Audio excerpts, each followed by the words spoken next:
ইস্টবেঙ্গল কিন্তু পরিকল্পনা শুরু করে দিল আগামী মরশুমের জন্য, কারণ এই বছরেও ইস্টবেঙ্গলের পারফরমেন্স খুব একটা ভালো হয়নি। বিশেষত বিদেশিদের পারফরমেন্সে কিন্তু কেউই খুশি নয়। তো সেই জায়গাতে কিন্তু ইস্টবেঙ্গল এবার একজন উরুগুয়ের বিদেশি প্লেয়ারের সঙ্গে কথাবার্তা শুরু করেছে। তার আসার সম্ভাবনা তৈরি হয়েছে। কে সেই প্লেয়ার জানার জন্য এখনই চ্যানেলটাকে সাবস্ক্রাইব করে নাও, তাহলে তোমাদের প্রিয় দলের খেলার সমস্ত আপডেট তোমরা এখানে পেয়ে যাবে। তো ইস্ট বেঙ্গলের এই বছরের প্রধান যেটা সমস্যার জায়গা ছিল সেটা হচ্ছে ডিফেন্স এবং মিডফিল্ড।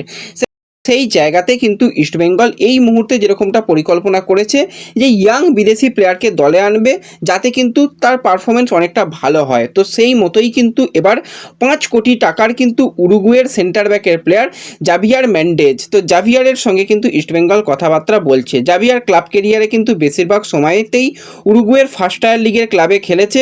সেখানে কিন্তু ডিফেন্সিভ মিডফিল্ডার হিসাবে 152 ম্যাচে 6টা গোল 5টা অ্যাসিস্টের অভিজ্ঞতা রয়েছে।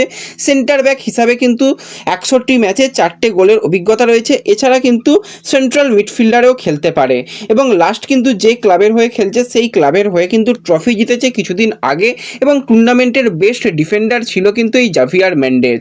এবং ফিজিক্যালি স্ট্রং, একজন দানবীয় ডিফেন্ডার, তার উচ্চতা, বডি স্ট্রাকচার এবং তার খেলার ধরন কিন্তু খুবই ভালো। তো এই রকম একজন বিদেশি প্লেয়ার ইস্টবেঙ্গলে এলে কিন্তু খুবই ভালো সিগনেচার হবে।